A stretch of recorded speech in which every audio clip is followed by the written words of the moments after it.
ย่างแต่ประตูไซด์ผู้แหละมาเพื่อจะได้ภาพบรรยากาศในยามหัวแรกพระเจ้าจะไปทางเบื้องนี้ก่อนผู้ซื้อว่าปิดหลายห้านเนี่ยเกิดอย่างขึ้นผู้ชมมันซื้อได้ผู้ชมอยู่ในตลาดแสงสว่าง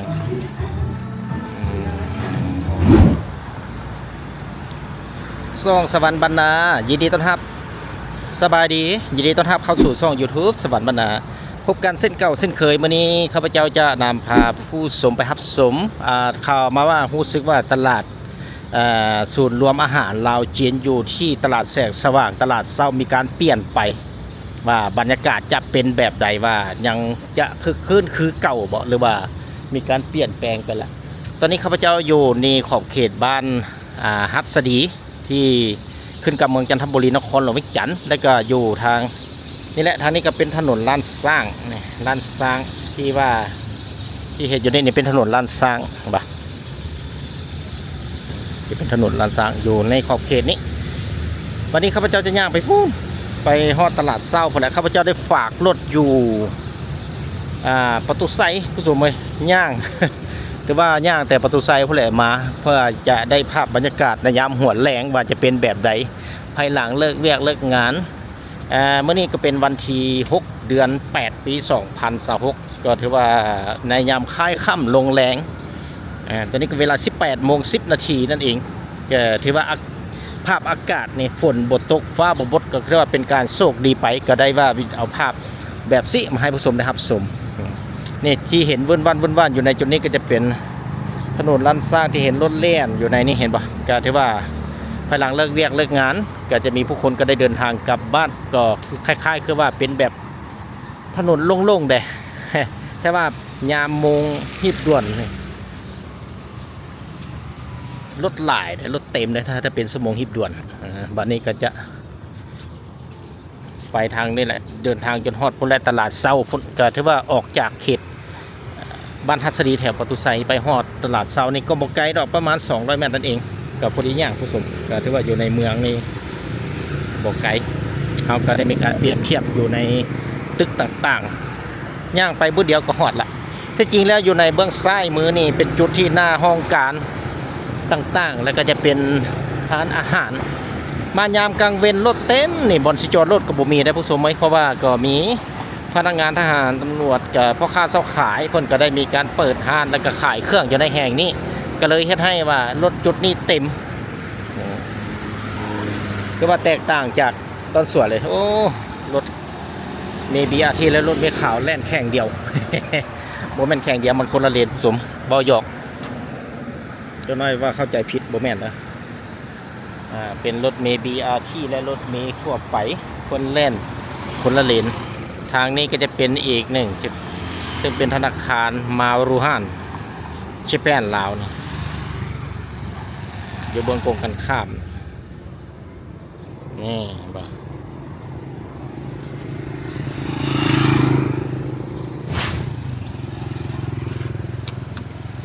ไปเดินทางต่อไปถ้ามาเล่นมาออกกำลังกายได้เลย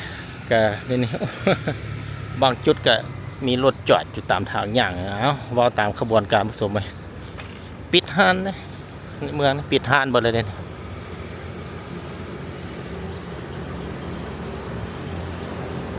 ยามกลางเวียนรถติดเต็มมายามหัวแรงเนี่ยมาสบายเพิ่นปิดห้านแล้วก็บ่มีรถจอดหลายเราอ้อมหอบมาสิก็อีกหนึ่งบรรยากาศที่ว่าเอาภาพในนครหลวงเวียงจันทร์มาให้ผู้ชมได้รับชมมาแล้วพุ่นข้าพเจ้าจะย่างจนฮอดพูนละบนตลาดเศร้าพุ่นละย่างไกลแล้วก็ย่างกลับเดี๋ยวนี้ฝากรถอยู่พุ่นเด้ประตูใส่พุ่น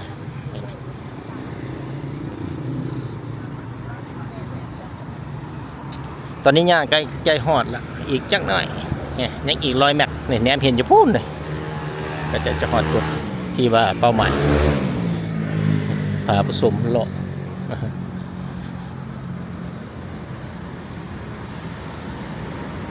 ในอีกจุดพิเศษในถนนลานสร้างเป็นอีกหนึ่งถนนหลักที่อยู่ใจกลางนครหลวงวิจันทร์โดยเฉพาะแม่นยามที่ว่ามีการกิจกรรมย่างหรือแล่นมาราธอนต่างๆเพื่อก่อสร้างถนนเส้นนี้แหละเป็นหนึ่งจุดที่ว่าทุกคนหลายองค์การที่เข้ามา จัดกิจกรรมอยู่ในแห่งนี้ทุกๆปีนี่จนนี้ก็จะเป็นตลาดเช้า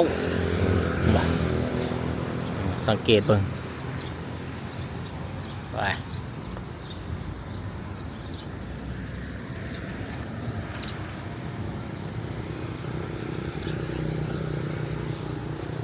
ก็ถือว่าออกนี่ไปนี่เบื้องกองกันข้ามที่เห็นอยู่พูนก็จะเป็นนาออกไปพุ่นซอดพุ่นก็จะเป็นถนนขุดบุลงถนนสายลมขอโทษเป็นถนนสายลมแล้วไปซอดถนนขุดบุลมแถวที่หอม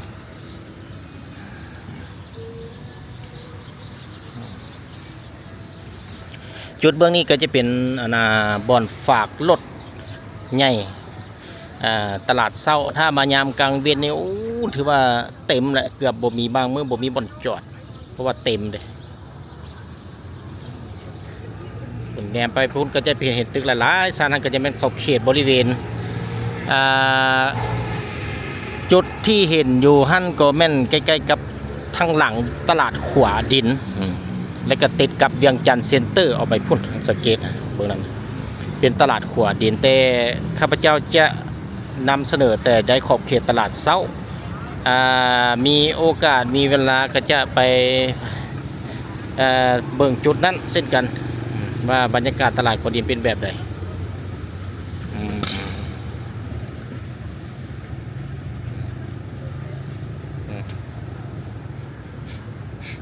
ไปตอนนี้ก็ถือว่าเดินทางมาใกล้จะฮอดจุดเป้าหมายปลายทาง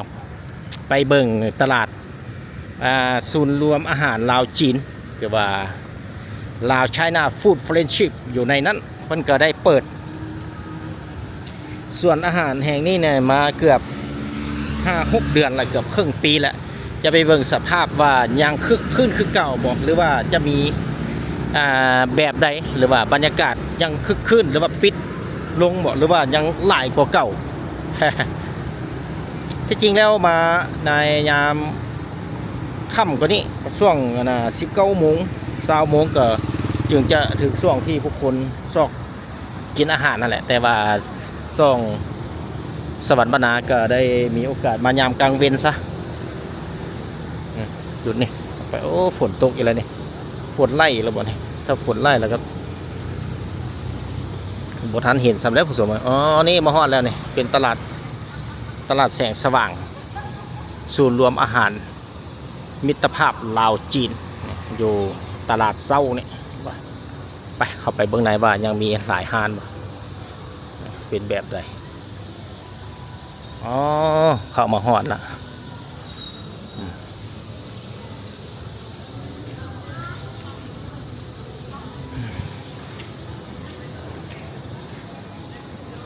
ก็ถือว่าก็มีผู้คนมาซื้อมาขายรู้สึกว่ามีหลายห้านปิดในผู้ชมไหมก็ว่าเกิดจากอย่างไปเบิ่งใกล้ๆก่อนนะเป็นแบบไหน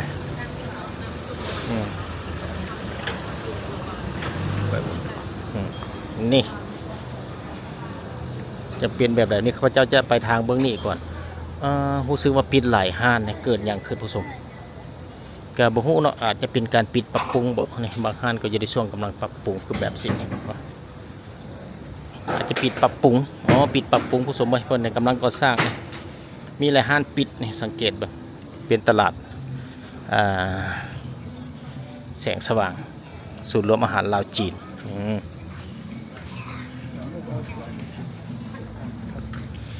ก็ถือว่านี่ผู้คนมาเลาะมาสมมาเบิ่งมาซีมาหาอยู่ในแห่งนี้แหละเนี่ยปกติตอนเปิดทำอิฐหันเห็นคนนี่เต็มเลยผู้ชมเลยแต่ว่าเพราะเหตุใดข้าพเจ้าก็จะบ่ได้เจาะลงลึกแบบสั้นก็รู้สึกว่ามีคนนี่น้อยถ้าว่ามาสังเกตเบื้องแล้วนี้ก็จะเป็นถ้าคึกคืนนี่ก็จะมีผู้คนเต็มนะห้านต้องเปิดทุกห้าน ก็จังได้ก็ต้องขอบใจที่มาติดตามเป็นเสียงเพลงพิษลิขสิทธิ์เลยนี่เอาย่างไปทางเบื้องนี้ก่อนย่างไปทางเบื้องนี้ก่อน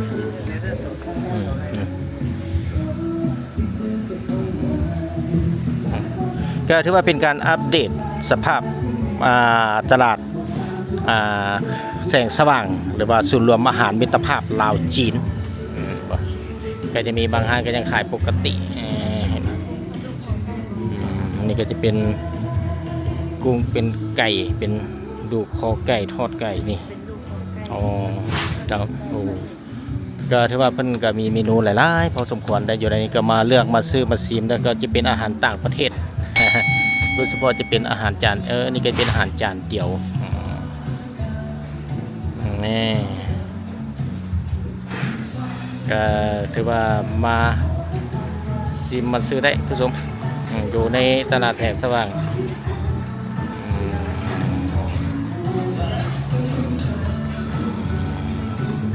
ไปเดินทางต่อไปบ้านนี้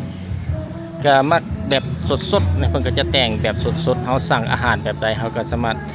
สั่งอยู่ในนี้ได้เพิ่นก็จะตกแต่งให้กินแบบสดๆเลยอยู่ในนี้แต่ออกจากนี้ไปก็รู้สึกว่าปิดนะอ๋อปิดอาจจะเป็นการปิดปรับปรุงบ่หรือว่าเพิ่นมีการให้ห้องว่างให้เช่าทดลองขายฟรี2 เดือนสอบถามเนี่ย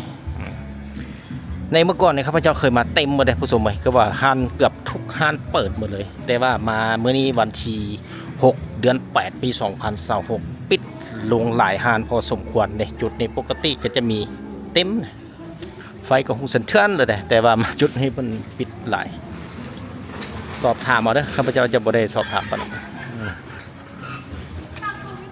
นี่ก็จะเป็นจุดหนึ่งที่ว่าปิดบอลติดดอกปีไก่เลย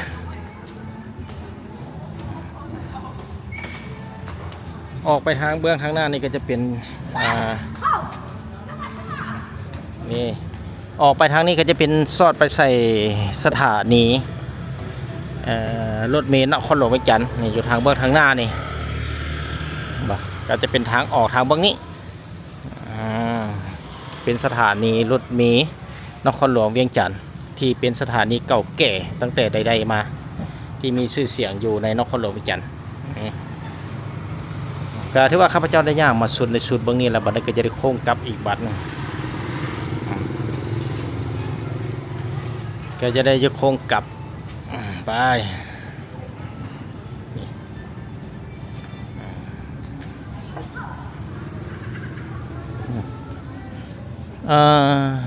ประมาณนี้เดินผู้ชมนะก็มีแต่ว่าให้สมบึงกันในจุดนี้ซะไปก็จะว่ามันมีเสียงเพลงที่จะมีโอกาสผิดลิขสิทธิ์นะข้าพเจ้าก็พยายามลบหลีกเลี่ยงไกลๆบ่ก็ถือว่ามาฮับสมฮับเบิ่งได้อยู่ตลาดสว่างอยู่ติดกับตลาดเศร้าหน้าคอนหลวงเวียงจันทน์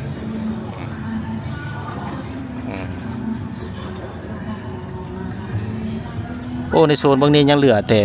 3-4 ห้างที่เพิ่นกำลังยังเปิดอยู่เหลือนั้นมันอาจจะปิดการปิดปรับปรุง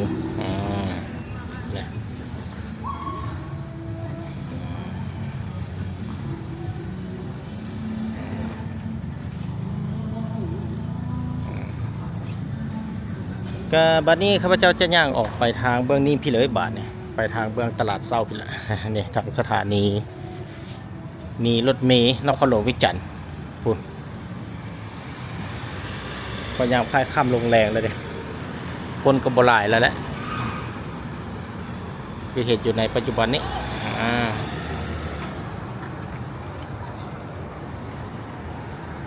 ออกไปพี่ก็จะไปซอดตลาดบ่แม่นไปซอดแคมป์น้ำของ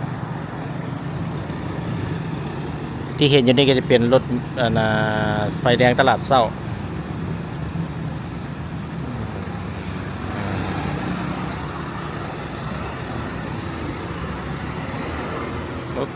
นี่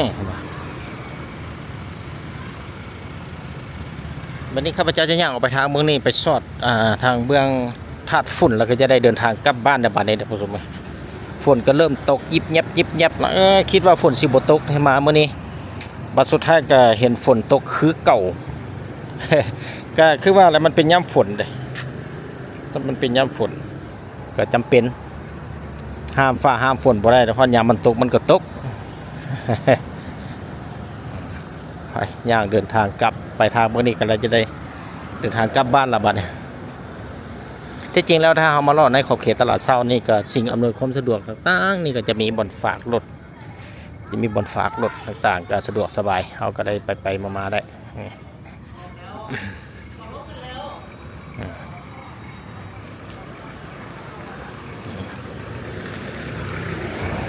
แต่ว่าเป็นบรรยากาศขอบเขตที่ว่าใจกลางเมืองแท้ๆจึงเป็นศูนย์รวมตลาดจีนครวิจันทร์ในยามหัวแรงผู้ชมเว้ยถ้าว่ามันยามกลางเว้นนะคนหลายรวยหลายปานหมดพุ่นแหละ คนหลายปานหมดเลยอยู่ในจุดนี้บนเบื้องกงกันข้ามก็จะเป็นขอบเขตในโซนตลาดขวาดินก็ห้างดีขายเครื่องอยู่ในแคมป์ทางเพิ่นก็ได้ปิดในช่วงนี้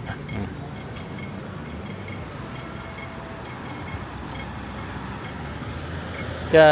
จุดนี้ก็จะเป็นถนนหนองบอนนะผู้ชมนะเป็นถนนหนองบอนออกหนองบอนนี่จนฮอดพุ่นแหละฮอดสี่แยกไฟแดงท่าหลวงเป็นถนนหนองบอน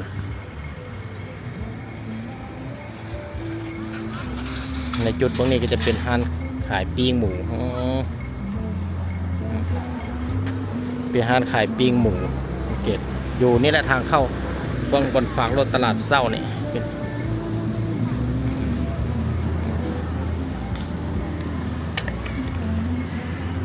ก็จะเป็นห้างที่ขายของกินสุกขายปิ้งเป็นไส้กรอกเป็นห้างขายไส้กรอกเดินเอิ่นโอ้แต่ว่าจุดนี้ที่จะมาเมื่อคืนนี้เพิ่นเป็น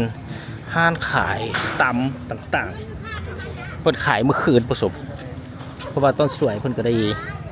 เป็นบ่อนฝากรถเด้เป็นอีกหนึ่งจุดที่ว่า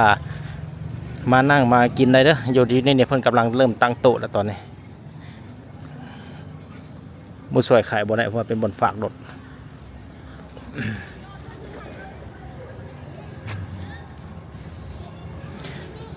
ฝนเริ่มตกอีกแล้ว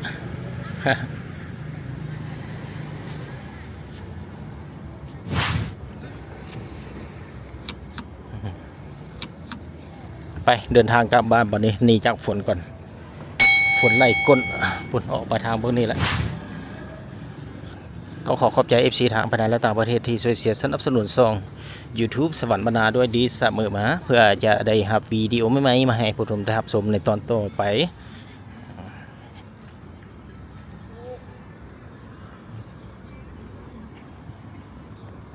ก็ถือว่าโอกาสหน้าถ้าว่ามีเวลาจะเอาภาพในตอนสวยนะผู้ชมในตอนกลางเว้นจะสังเกตได้เห็นว่าในจุดนี้นะคึกคืนพอสมควรรถเต็มจนบ่มีบนจอดหมดเลยในจุดนี้เพราะว่าคนบ่ว่าจะเป็นรถลูกค้ารถพ่อค้าเพิ่นก็จอดอยู่ในนี้ถ้าเป็นรถพ่อค้าก็จอดอยู่ในแต่เช้าจนค่ำรถลูกค้าก็มาจอดโซ่ขาว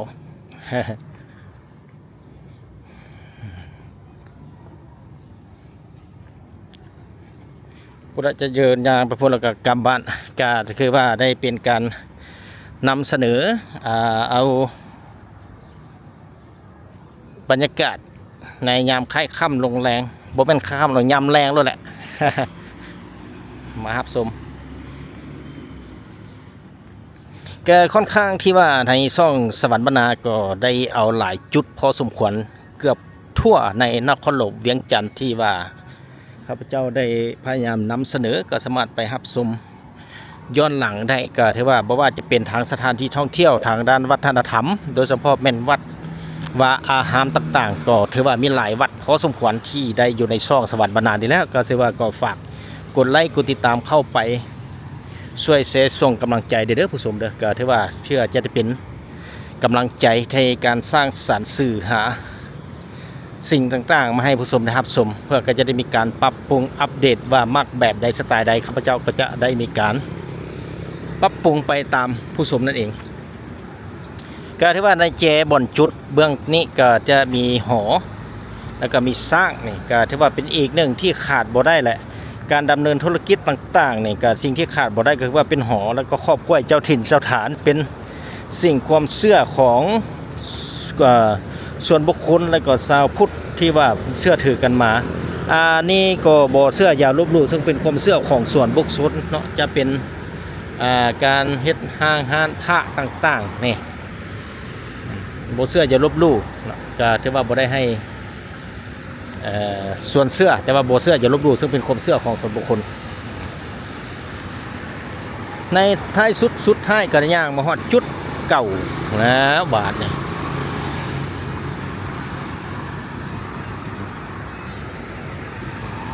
โอ้สวยงามวันนี้จุดนี้ข้าพเจ้ายังบ่เคยไปจักเทื่อเลยออกไปนี่ก็ไปสอดพุ่นเลยบนานาธาตุดำนะผู้ชมออกไปนี่ก็ไปสอดธาตุดำอยู่กับเดินกีฬาเจ้าอนุวงศ์อยู่ส่วนบางนั้น